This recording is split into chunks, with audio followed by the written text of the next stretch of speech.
There's something I've never told anyone. Not my family, not my friends, because if I did, they wouldn't look at me the same way ever again. You see, I love my job. I really do. But there are nights, dark, suffocating nights, when I lie awake, staring at the ceiling, replaying the things I've seen, and I wonder, am I the insane one for staying? 8 years in a psychiatric hospital will change a person. You walk in, thinking you're prepared. You've read the textbooks, you've studied the symptoms, you believe you can handle whatever comes your way. But the first time you see a patient truly lose themselves, when you witness that moment where reality shatters for them, you realize how little you actually know. And then, there are the things no textbook could ever prepare you for. The ones we don't talk about. The ones that shouldn't happen. The ones that leave scars, not just on the patients, but on us. I remember my first week like it was yesterday.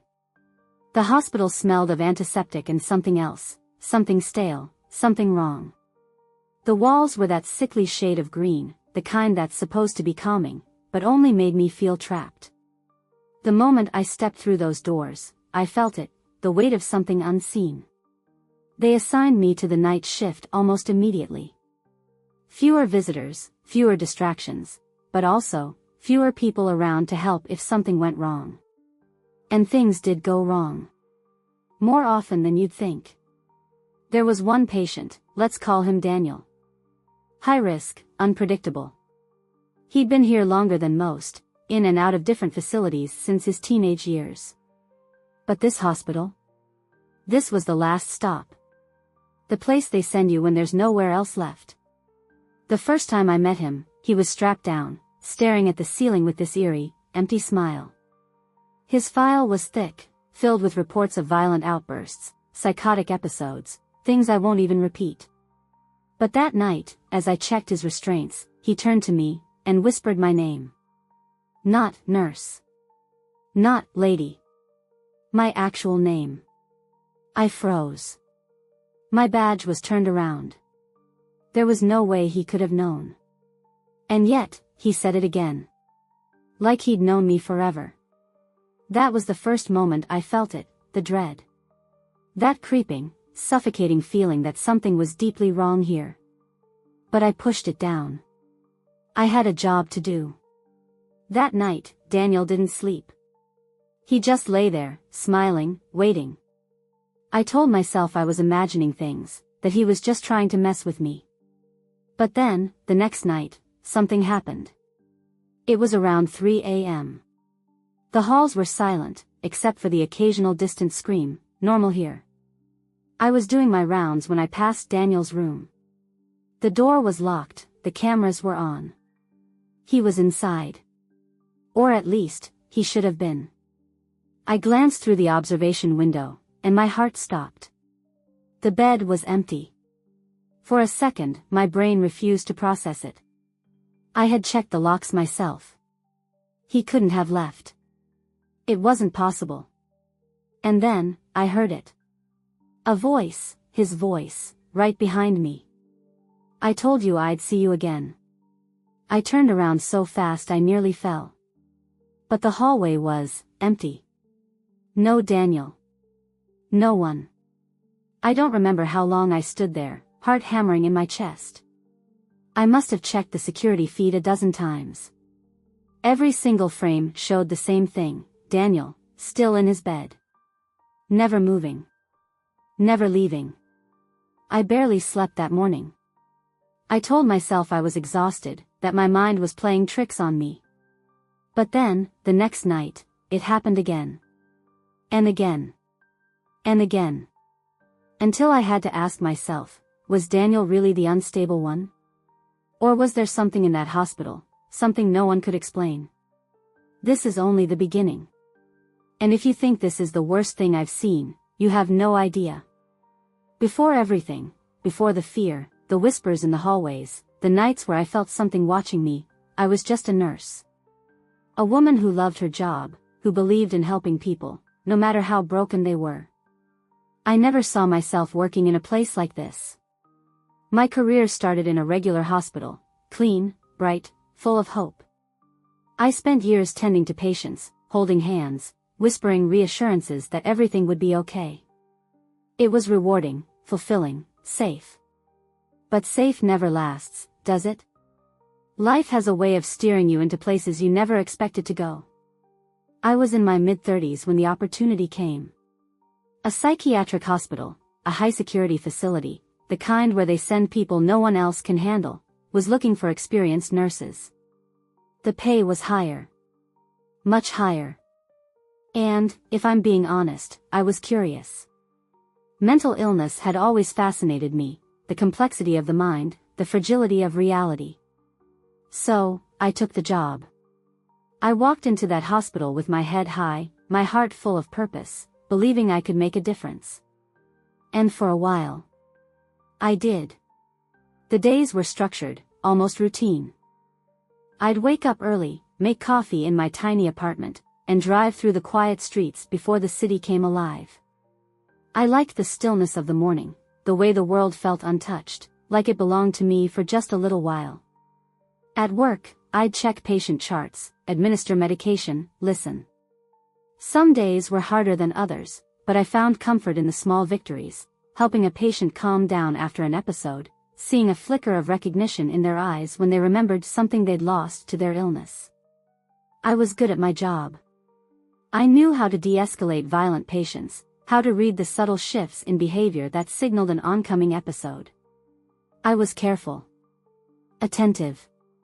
But most of all, I was compassionate. And in a place like that, compassion is both a blessing and a weakness.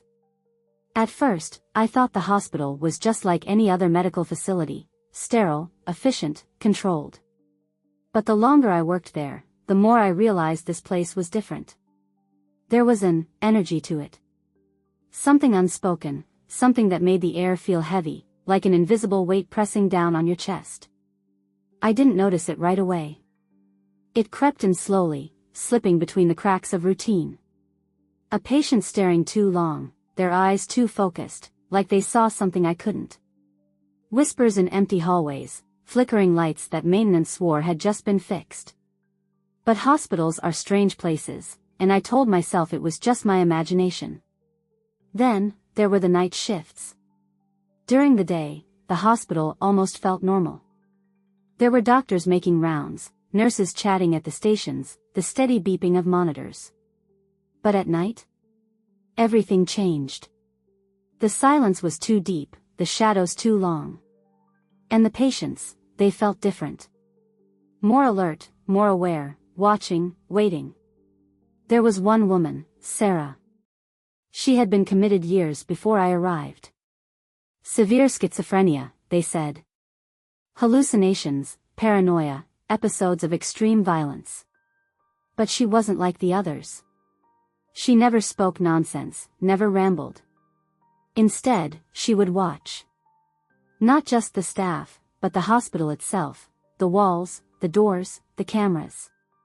One night, during my rounds, I found her standing in the middle of her room, staring at the ceiling. "Sarah?" I called softly. She didn't move. I stepped closer, checking the monitors, the restraints. Everything was normal. But then, in a quiet, almost dreamy voice, she said something that sent a shiver down my spine. "They like you." I frowned. "Who?" She turned her head slowly, meeting my eyes with a calm, unsettling smile. "The ones in the walls." I laughed it off. Patients say strange things all the time. It was part of the job. But as I left the room, I felt it again, that weight, that sense that something was just out of sight, just beyond understanding. That night, as I sat at my desk, drinking cold coffee and filling out reports, I couldn't shake the feeling that I was being watched. Not by the cameras. Not by the patients. By something else. And that's when I knew, this hospital, this job, it wasn't just about medicine. It was something more. Something I wasn't ready to understand. Not yet. But soon. I would have no choice. At first, I tried to ignore it. Hospitals are strange places, especially psychiatric ones. The mind is fragile, reality is subjective, and after enough time in this job, you learn to dismiss things that don't make sense. You blame exhaustion, overactive imagination, the unsettling nature of the environment. That's what I did. I told myself that Sarah's words were meaningless, that the feeling of being watched was just my mind playing tricks on me. But then, things started to happen.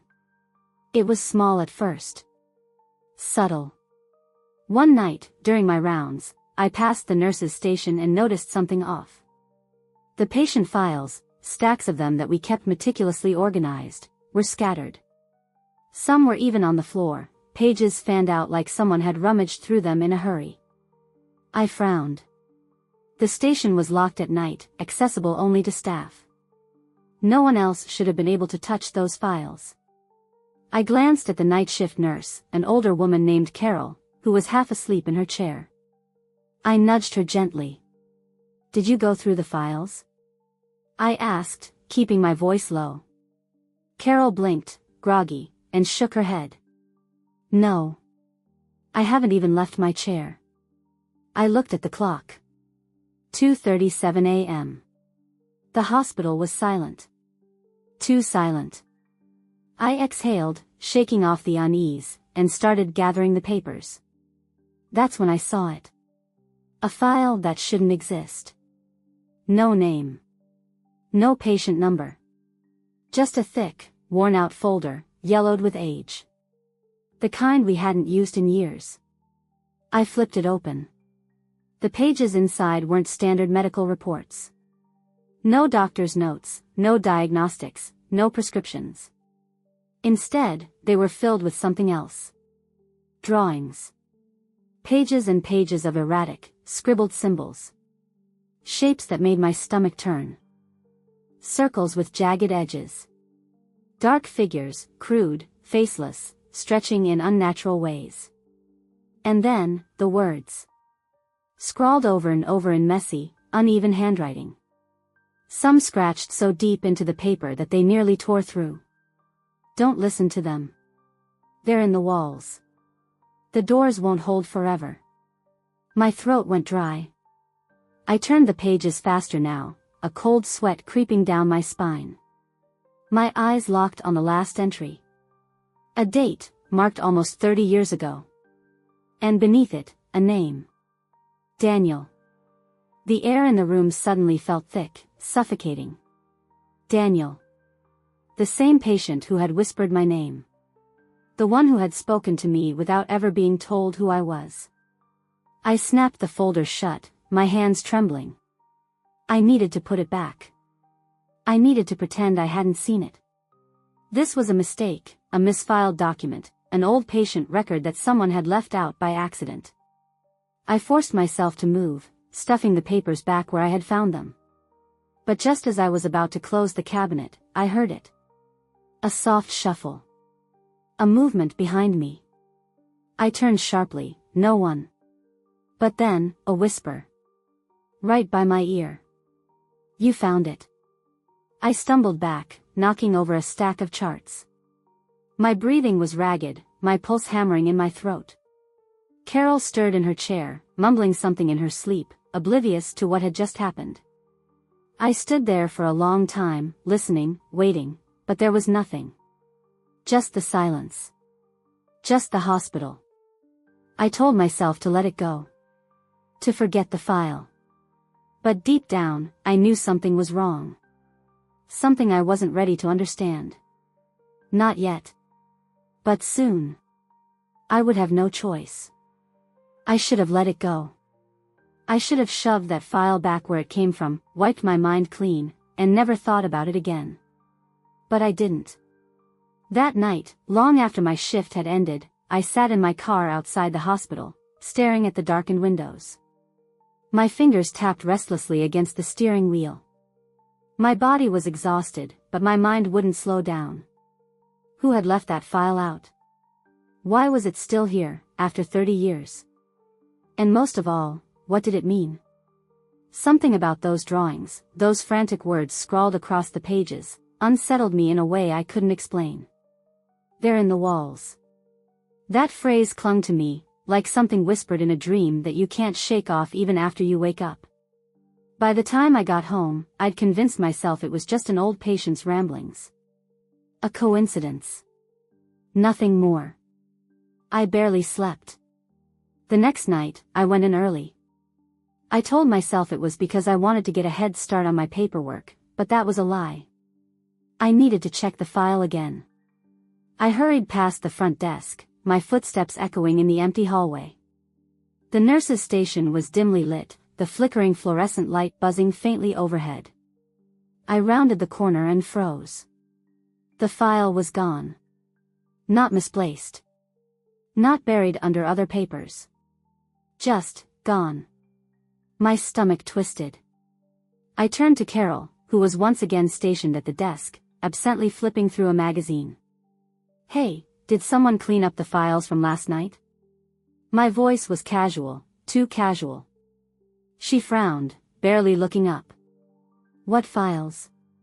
"The ones that were left out." "Someone went through them."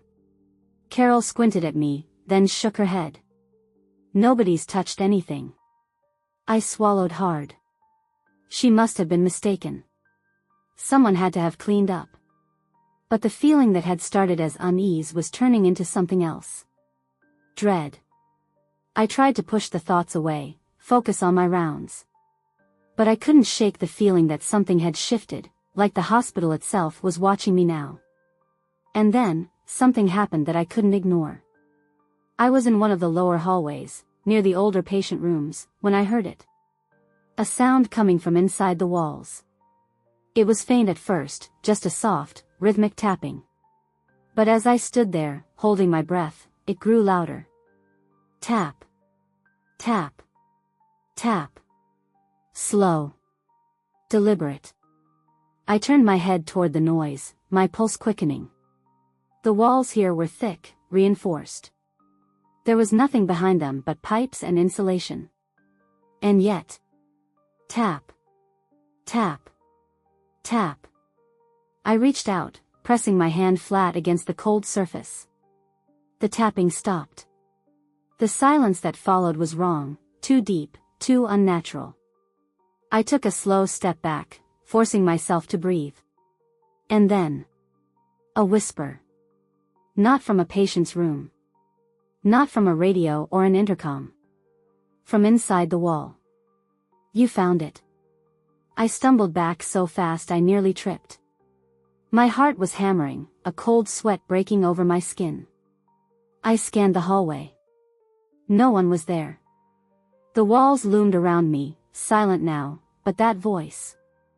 I knew it. It was Daniel. Daniel, who should have been asleep in his bed. I turned and ran.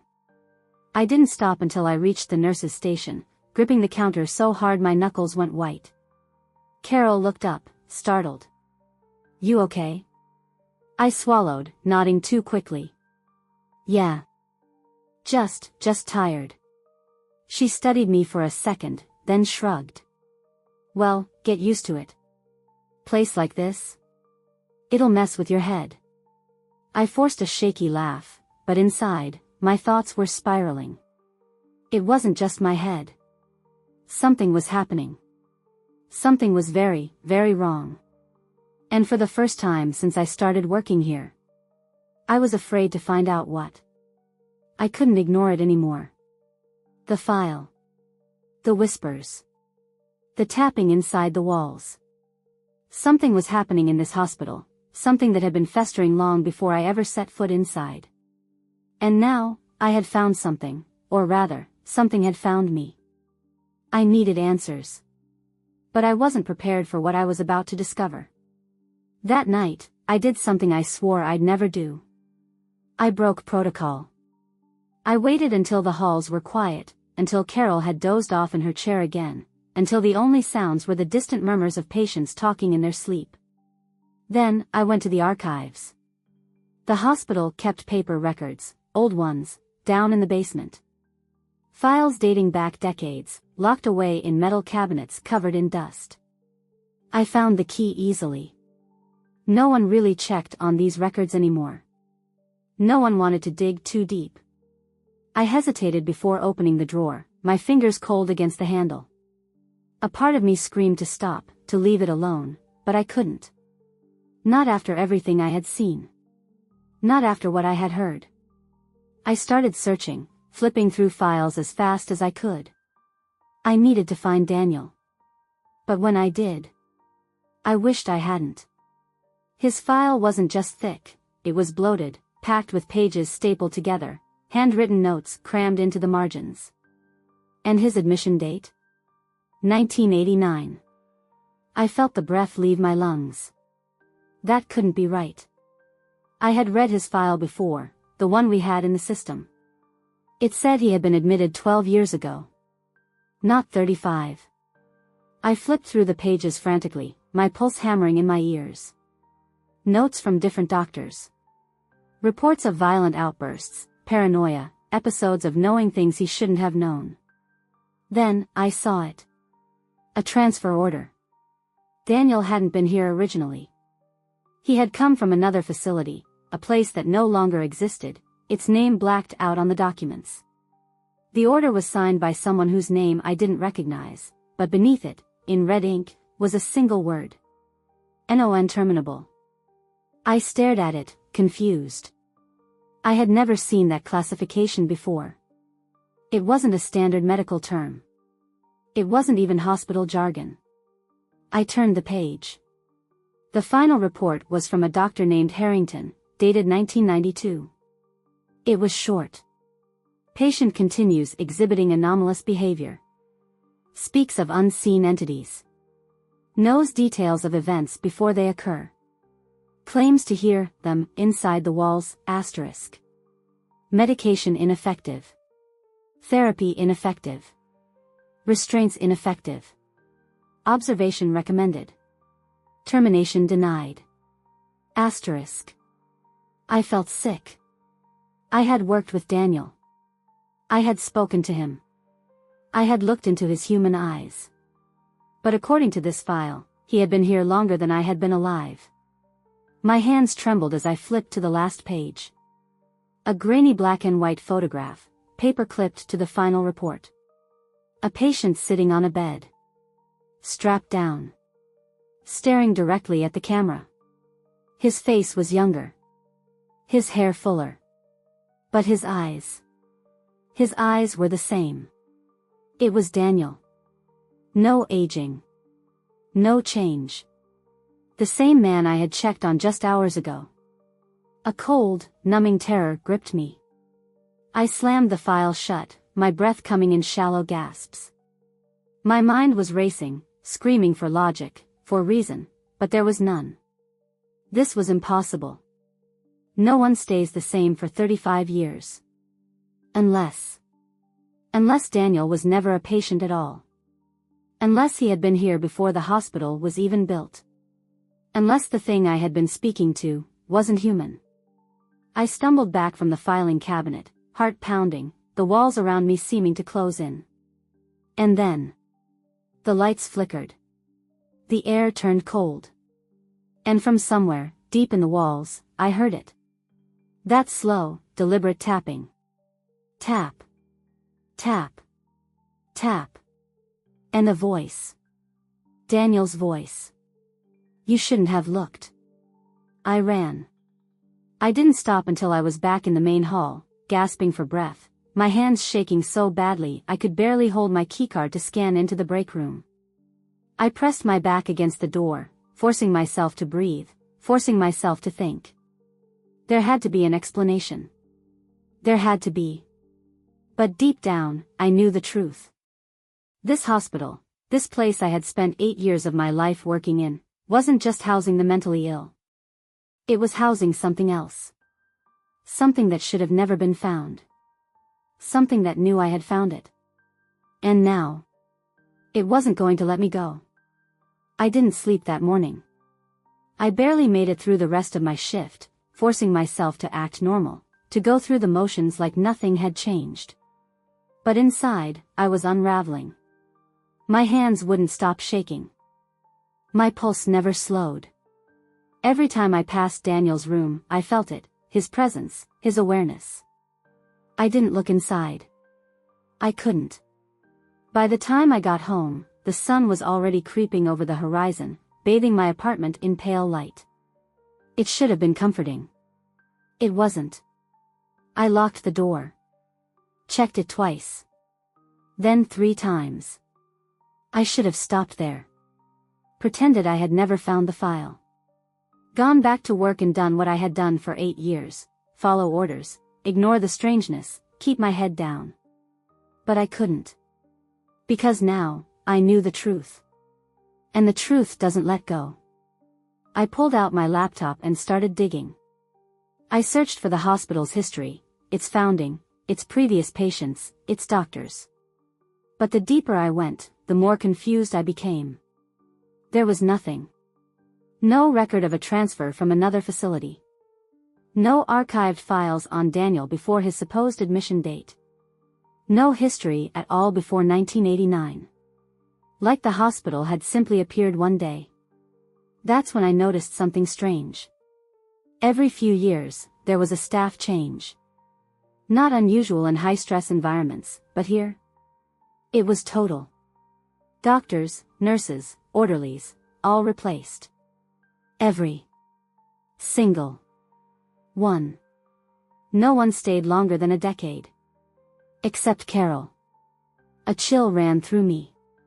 Carol had been here longer than anyone. She knew this place better than anyone. Had she known about Daniel? About what was really going on? I hesitated before picking up my phone. My fingers hovered over the call button. Then, 3 sharp knocks at my door. I froze. No one ever came to my apartment. Not this early. Not ever. The knocks came again. My throat tightened. I stood slowly, my legs unsteady, and moved toward the peephole. At first, I didn't see anything. Then, Daniel. Standing right there.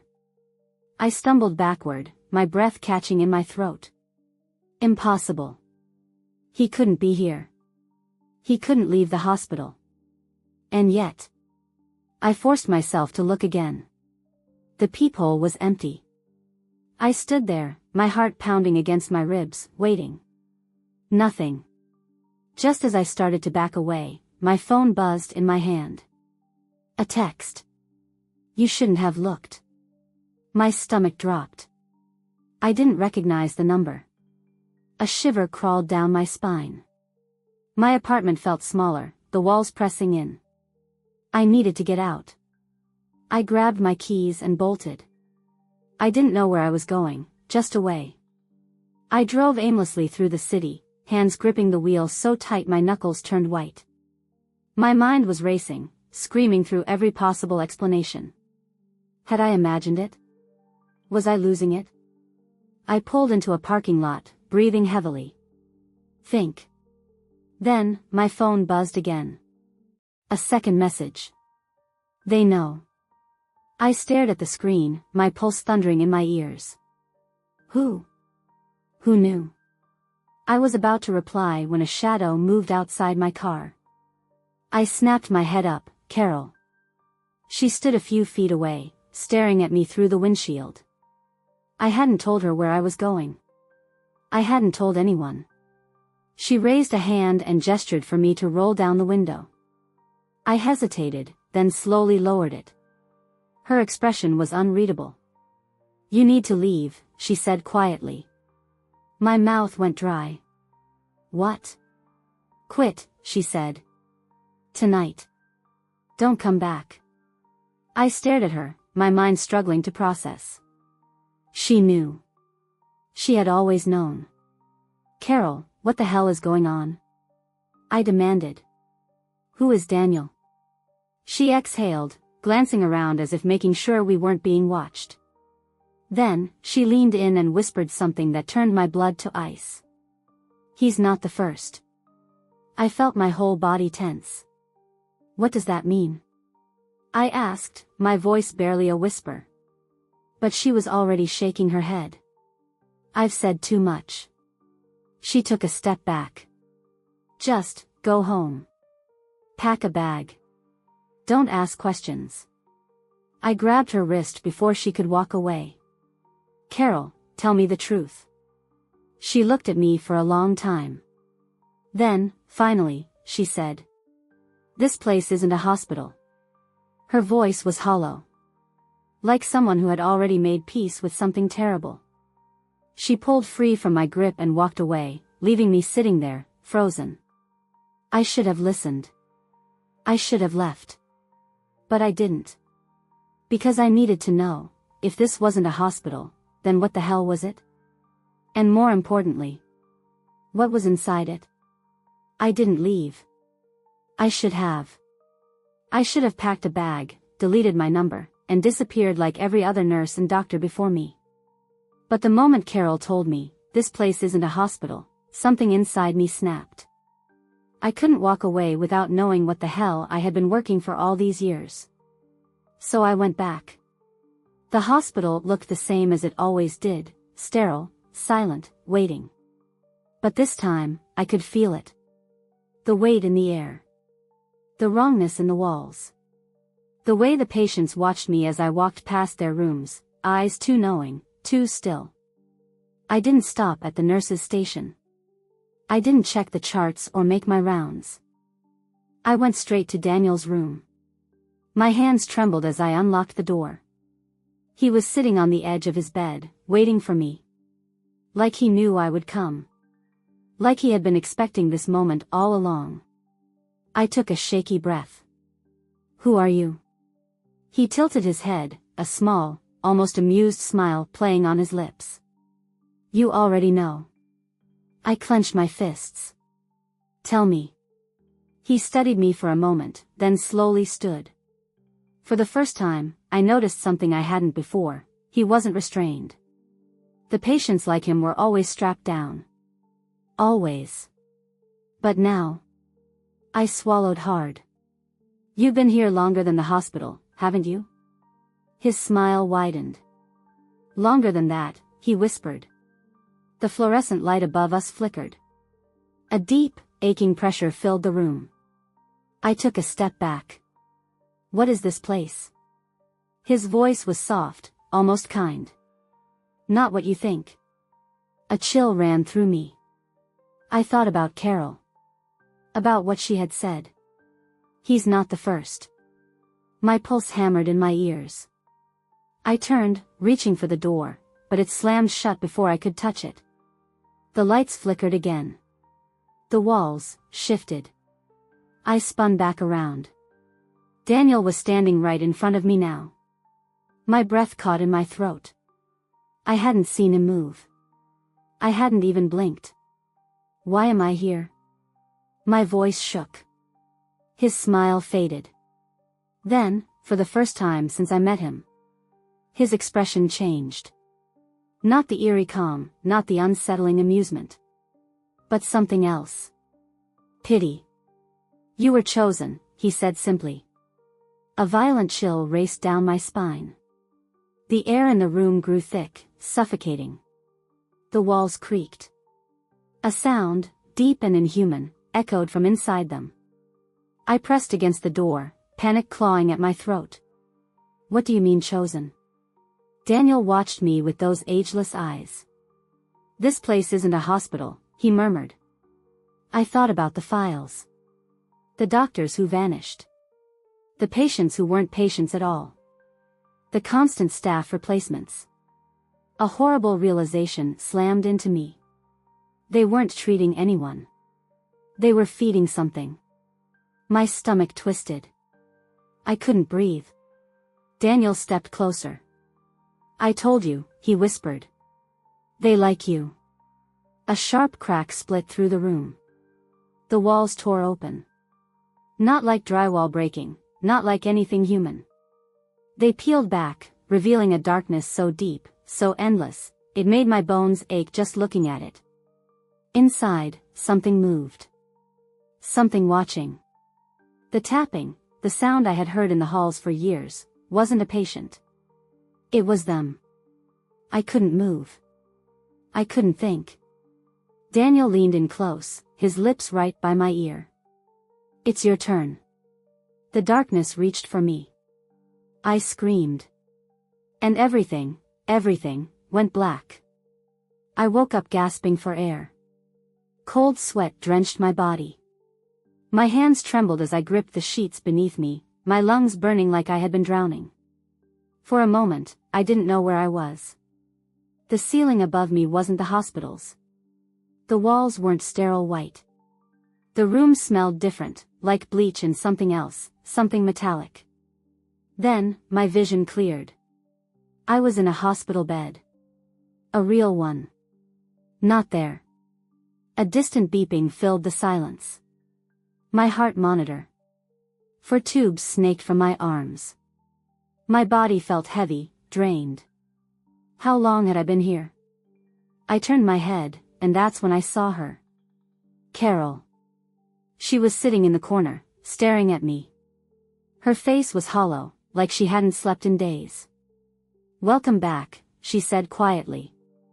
I tried to speak, but my throat was raw, my voice barely more than a rasp. "What happened?" She didn't answer right away. Instead, she leaned forward, rubbing a hand over her face. "They found you in the hallway," she said. "Passed out. Unresponsive." I blinked. My mind felt slow, fragmented. "What do you mean?" "The walls, Daniel." She inhaled sharply, shaking her head. "There's no Daniel." The words hit me like a punch to the chest. I tried to sit up, but pain shot through my body, forcing me back down. "That's a lie." My voice was hoarse, but I didn't care. "He was there. He spoke to me." Carol's expression darkened. "I told you to leave." I gritted my teeth. "Tell me the truth." She was silent for a long time. Then, she stood up and walked over to the door. With a quick glance down the hall, she shut it behind her, turning the lock. When she looked back at me, her eyes were filled with something I hadn't seen before. Fear. "You don't understand," she whispered. "You were never supposed to look that deep." I forced myself to breathe through the pounding in my skull. "What is this place?" Carol hesitated, then exhaled. "It's not just a hospital. It's never been just a hospital." She looked down. "The patients, the ones who stay the longest, they aren't people. Not anymore." My breath hitched. "I don't know what they are," she admitted, voice barely above a whisper. "But I know this, the hospital doesn't cure them. It keeps them here. It keeps them contained." A chill crawled down my spine. "Daniel." The file. The ageless eyes staring at me through the glass. The tapping in the walls. I shook my head. "Then why haven't we shut it down?" Carol let out a humorless laugh. "You think we're in control?" I felt like the room was closing in on me. "How long have you known?" She swallowed. "Long enough to know what happens to people who ask too many questions." Silence stretched between us. Then, she took a deep breath and stepped closer to me. "You have two choices," she said, voice firm. "You can leave. Right now. Forget this place. Move. Change your name if you have to." My stomach twisted. "And if I don't?" Her expression darkened. "Then you'll end up like the others." I wanted to argue. I wanted to scream that none of this made sense, that there had to be another way. But then, Carol pulled something from her pocket and placed it on the bed beside me. I looked down. My resignation papers. Already signed. A lump formed in my throat. "You planned this." She nodded. "It's the only way you walk away." I stared at the papers. If I signed them, I could leave. I could run. But I'd never know the full truth. I clenched my fists. Something inside me rebelled. I had spent 8 years in that place. Helping people. Saving lives.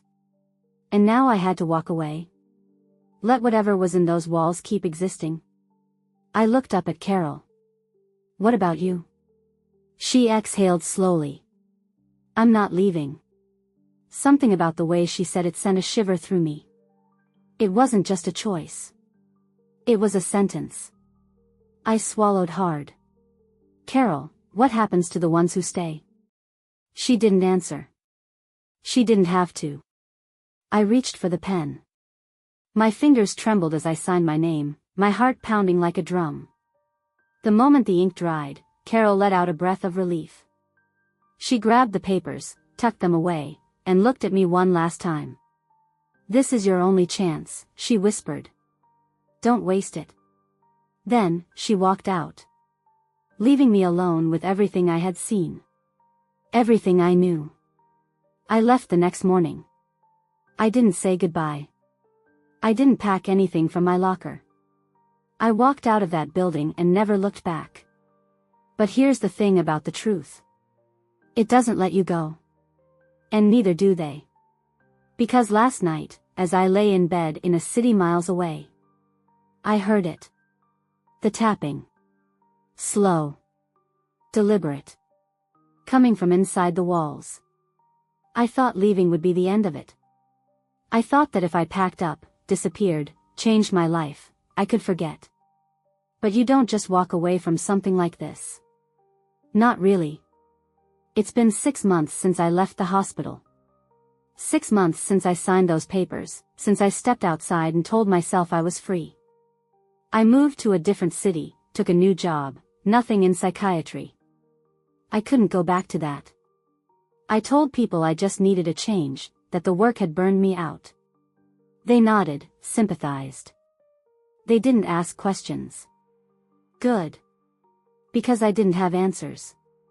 Not the kind anyone would believe. At first, I thought I could move on.